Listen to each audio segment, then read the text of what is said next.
Hi everyone, this is Karak from Angry Centaur Gaming, and you may know me from my new reality show, Failed Clown Townhouse, and today I'm stoked to bring you the review for Lords of the Fallen, most likely because titling it Dark Souls Light would have just sounded weird. The game follows Harkin, a criminal of the highest sort, and therefore is instantly awarded freedom and the chance to go out and face danger because everyone knows that good guys just aren't walking around ready to take on evil. They're too busy baking and going to counseling and shit. Instead, you release the convict into the wild and hope he goes the way you point, which he must because otherwise the game would just be called Prison Break, the oh shit he just ran away edition. Harkin and his ever-ready and completely useless mentor Caslo go about trying to rid the world of an evil more ancient than ancient, more evil than evil. You smash, slice, stab, burn, break, bruise, crush, and magic a series of enemies that arrive with increasing difficulty and stunningly good weapons training. But as Lords of the Fallen, a game that can follow in the footsteps of the Dark Souls series, games within a niche that have attracted a cult-like following from gamers that love hard combat, unforgiving gameplay, and listening to emo music as they explore the Great Hollow. Or does Lords of the Fallen get crushed under the expectations of the past and its attempt to mimic the best of what's come before and its desire to do more, have a story that's presented in a way that's at the very least understandable and appeal to a possibly larger audience? Graphics are up first. One thing I don't think anyone will say is that the Lords of the Fallen is ugly to look at. In fact, on the PC with good textures, unique design, and amazing lighting, it would be fairly awkward to be in the same room with someone that thought the game wasn't beautiful. The lighting is magic and beauty bound up into one, with colored lighting reflecting off surfaces, soft beams of light coming through windows, and the flickering of fires licking off the environment like it enjoys the taste. The textures are detailed, and though in a couple places they're a bit plain, overall the world just feels laced with texture detail, from the intricate markings on a new set of armor to the small bits of snow that have collected on the top of a stone that marks the beginning of a massive wall that towers into the background. Flags billow in the air as snow sticks to the camera and feels almost natural in the way it falls to the earth. Environmentally, the world is shockingly nice to look at every location. And animation for the most part is stellar, with the legs of the main character actually pumping with effort as he climbs steps, or the way he leans to the side while holding a heavy weapon, reminding you that if you picked up a 150-pound car bumper and tried to hit someone with it, you would most likely fail miserably and be on YouTube the next day. At times, the game exudes pure hotness, like a Cindy Crawford-Jennifer Lopez interactive sandwich. If the game's graphics were a name of a sex act, it would just be called Climax. However, there's some premature shit going on here, with characters obviously having gone to the I am Nicolas fucking Cage acting school, flailing and flicking their hands and heads in all directions during talking. Most of the time they're having an epileptic fit while trying to pass on information, clipping of all kinds from robes to cloaks to shields to just normal armor. In fact, there's an almost overabundance of clipping in the game, which is sad because it is so instantly noticeable due to the rest of the game looking great. Additionally, with everything mired in realism, the developers seem to have decided that there was no need for a switching weapons animation, and it really hurts the overall look to see your equipment switching locations instantly in a game that spends an inordinate amount of time trying to make you know that swinging a giant sword above your head would throw you off balance and affect your aim, but you can switch weapons instantly. It's that tit for tat in the graphics issues that mar the presentation just a little bit and bring it down a notch. Sad, but there it is. Overall, the game still looks amazing, but upon closer inspection, which is going to happen even if you try to ignore it, you are going to see a number of faults. Sound, music, and voice.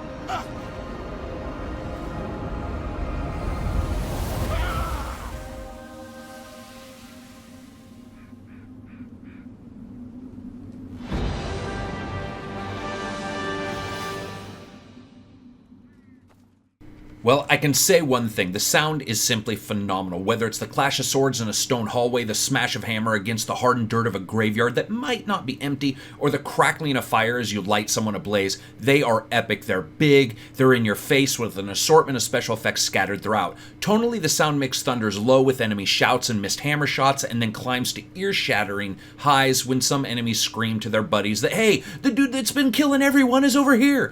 Excellent sound throughout. Accurate and interesting, even pulling a lever to open a gate sounds well done, and then you run across a wall with the wind blowing around you, whipping and threatening, and suddenly above you hear the twang of a crossbow as an enemy you forgot to dispatch takes a last shot at you, and then you duck instinctively as the barb flies over your head. That, my friends, is how sound is done right.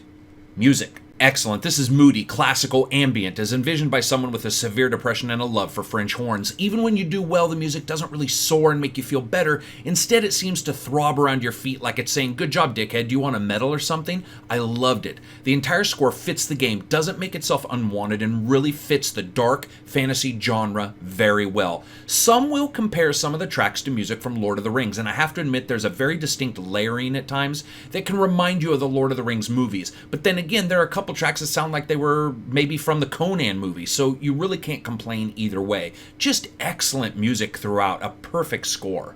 Voice. I found a key. What are you waiting for? Open the door.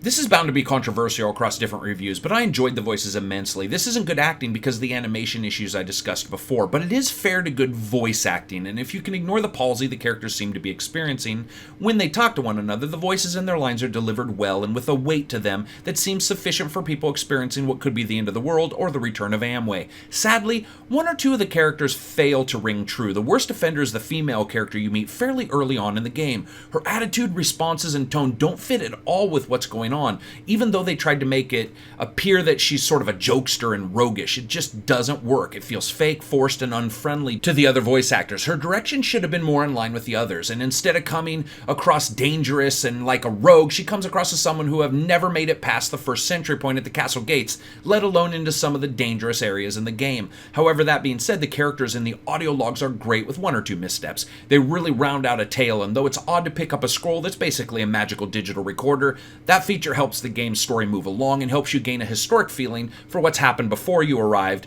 and what may actually face you in the future. Gameplay. As Harkin, you try to prove that the penitentiary system doesn't work for criminal rehabilitation, but it does make for a badass fighter, which means first picking a class from 3 and then going out and doing your damnedest to take down as many enemies as you can, perform quests of the mostly mundane variety, and overall just wreak havoc throughout the levels as you meet bad with bad and evil with, well, a not-so-nice dude who has somewhat turned nice because of reasons. Lords of the Fallen hinges on a couple things that are very Dark Souls-like. The save system revolves around the fact that if you use it, the hit counter you have built up goes back to 0, effectively removing large experience point gains you would have continued to reap had you not saved. Saving also refills your health potions, and that alone can be a difference between life and watching your soul turn into bad cigar smoke on the field of a battle somewhere, as an enemy crushes you into a wet pinata of blood, metal, and ouch sounds. Like Dark Souls 2, the battles are fairly slow-paced, and that some would call realistic, others would just continue to call slow-paced. Even the smaller, less threatening enemies can do severe amounts of damage if you don't use the terrain, your roll and block buttons, and your attacks intelligently.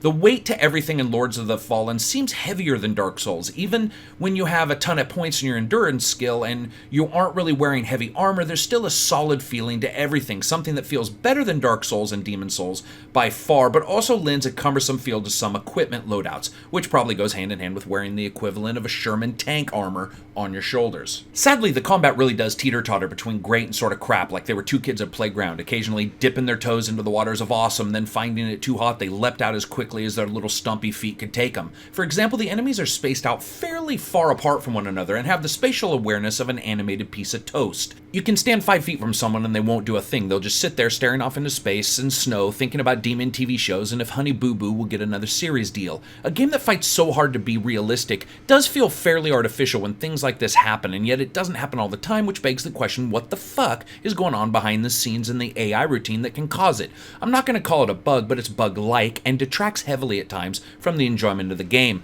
Enemies get stuck behind pillars, fall off ledges, and mindlessly run into low overhangs and walls. Just when you think the AI stands for altogether ignorant, they will then leap to the attack, chase you halfway across the location, or just use a stunning amount of cunning and timing to kill you. It's random at times and lends a good feeling of danger when an enemy's in badass mode, but it's almost laughable when they're in the hit everything in the fucking level but you mode. For better or worse, the game really does favor rolling around like God tossing Campbell's soup cans around than it does shield play. Even with a great shield and good timing, the fact is that many enemies are simply easier to defeat using evading by turning yourself into a 6-sided dice for half the battle, and that can look ludicrous at times. It really hurts the game that the shield is usually so easily attacked through by bigger enemies, and that the roll is so easy for a 350-pound man encased in battle armor to do. Though admittedly, if your stats don't support evading fast enough, you start your roll like someone getting out of bed after 3-day bender. While the normal enemies are both amazing to look at and interesting to fight, sadly enough, they're also overtly samey. And unlike enemies from games like the Souls series, these enemies all went to Jerry's Home Improvement to get their equipment,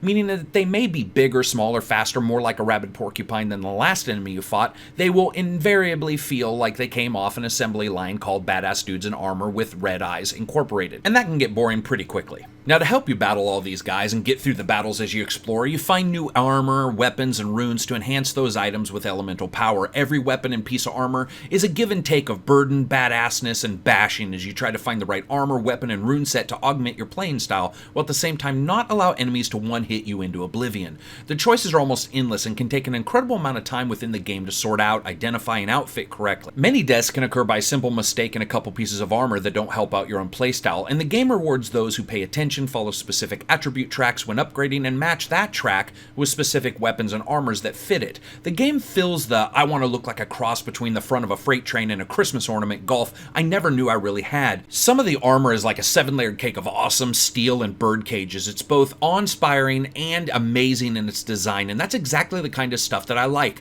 You also get outfitted with a gauntlet that has its own internal magic that looks like a cross between Soul Edge from the fighting games and a deformed lobster from the Benimi Islands. It's useful and adds a good deal of technical elements to the game, but it's not overpowering. Now, don't forget magic, because, well, it's magic and it's fun, sort of. In Lords of the Fallen, you get to pick a magic path with all kinds of assorted effects. Sadly, each path only has a very few magical effects available, so instead of magic, it feels like a bit of a tacked-on special event or special effect from a movie. Though some of the magic was interesting, I found that very few, if any, battles ever hinged on magic being a decider for the outcome. In fact, aside from Mimic, which creates a completely immobile clone of yourself to attract enemies, I didn't find myself using or wanting to use magic that much. Moving on to the world itself, the world is a maze-like structure of identical towers, hallways, and walkways that would be far more interesting if many areas didn't feel cut and pasted all around the world. Occasionally I wanted to scream at the top of my lungs like I was casting a spell called Frustration that did nothing more than rearrange my house into mysteriously labyrinth-like designs for the fun of it. So many areas go back on one another for simply no reason, and unlike the Dark Souls games, where stuff made sense in a strange "this is a fantasy land, but I bet Blighttown is over there" kind of thing, almost nothing in Lords of the Fallen makes sense in a way that makes you believe it's a normal place. And it's not even a Hall of Mirrors setup where you feel like a kid in a circus ride. Instead, it feels overtly lazy, with rooms holding a single enemy waiting for your arrival that leads to another room that twists back onto the room you start from, with that being via a door that makes 4 doors in a room with 3 walls, and then rinse and repeat. It's oddly crude and hurts the enjoyment of the game immensely when exploring. The level design feels ill-paced and poorly designed from the onset, and though the game is linear, it's linear in the same way that a maze only has one fucking exit. On the other hand, you can go back to some areas and find places, enemies, and dimensional doorways you couldn't get through on your first pass through, and since the enemies respawn in the game, you won't be running around empty mazes or anything, and that can add to your playtime if you like that sort of thing. However, these problems can't stop you from feeling a balls-to-neck satisfaction when taking a boss down or figuring out some tricky way of getting through an area you didn't think was possible, or working through a series of evenly spaced bad guys on a tower wall without getting hit. The bosses are both fantastic and frustrating, as they have enjoyable and interesting main attacks, but unlike everyone else in the game, many of them don't respond to hits at all, and just soak up the damage of a hammer the size of a Volkswagen Bug slamming into their abdomen. But they are some menacing and maniacal enemies, with both tricky weak spots, as well as some truly apocalyptic-sized damage they can lay down on you, like dropping a planet on your head fucking Chewbacca style. Lastly, the camera's on a dolly that's being controlled by that drunken martial artist in Virtua Fighter 5. It truly is loathsome. The game loves tight corners like an F1 car and then gives you a camera that likes to climb, bank, twist, and flip simply because it wants to. There's no rhyme or reason to the movement other than to single-handedly make you wonder why it was programmed without the ability to turn areas transparent so it didn't have to climb up the wall to show you the entire battle. It does this during fights, during combos. Just basically imagine the worst time possible for a camera to jerk around like a bobber on a fishing hook, and that's when this is gonna fucking happen. So what does Lords of the Fallen get right? You know, graphically it's a beast. The combat for the most part is interesting and actually fairly tactile. The weapons and armor and their upgrades can be a game all by itself. The story is actually easy to follow, and though it may not be super interesting, it's there and you know what's occurring. The music is phenomenal, soundtrack worthy easily. The core gameplay itself, even the exploring, is addictive, even if it's sort of mouse in a cage kind of thing. The bosses are at the very least awesome to look at, if maybe not so much fun to actually fight at times. What does Lords of the Fallen get wrong? At times, the AI is simply just not there. It has some Winchester House architecture at times with some insanely weird ways of putting a level together. It has stunning gaps in the realism that the game aims for and asks for from the player. The shield play is just not as useful as rolling around like a fucking idiot. The camera itself is abysmal. It is the worst camera I have seen in a game in a long time, coupled with very tight areas, makes it super frustrating. And I've actually had 6 total crashes on the PC while playing. None seemed connected by any one activity I was doing, but that is incredibly high for me, and something that does definitely seem like there's an instability in the game itself. So I rate games on a buy, wait for a sale, rent, or banish the game into the land of the fallen gods and hope they don't come back rating scale. This is a wait for a sale. Some of the stuff I found within the game is patchable, and frankly it needs to be. This is one of the hardest games I've had to review, as most games don't seem so eager to disappoint after offering something interesting or engaging. The story is presented easily and is digestible, but it's fairly poor, and the actors look like they're doing martial arts katas while talking. The combat's visceral and weighty, and so you just roll around instead of using that giant monster truck hubcap you've been carrying around with you. The enemies are interesting and can hold their own in any fight, and then suddenly freeze like they realized, oh shit, this dude is a badass with a flaming sword, and you cut them down without them moving. The world looks amazing and is truly awe-inspiring at some points, but it was built by someone who wanted to mimic the American political system with back doors, secret entrances, and paths all leading to the same one dude. So that's it. An interesting and endearing game held back by a wicked number of problems, and then lifted up at the same time when those problems fade away like the game's AI. So that's it. The review's over. If you liked it, hit like. If you disliked it, hit dislike. Share it with your friends. Don't. It's cool either way. Peace out.